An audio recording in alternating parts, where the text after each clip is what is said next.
আর কিছুটা দূরেই আমার বিদ্যালয়, অথচ আমি এখানেই নামি আর কিছুটা হেঁটে যাওয়ার চেষ্টা করি। এই প্রাকৃতিক সৌন্দর্য খুবই মুগ্ধ করে, যেতে এক অপরূপ সৌন্দর্য।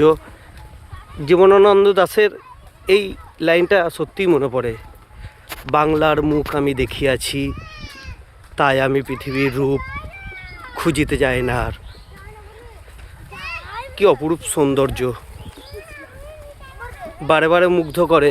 প্রাকৃতিক এমন সৌন্দর্য সত্যি কাকেই না আকৃষ্ট করে।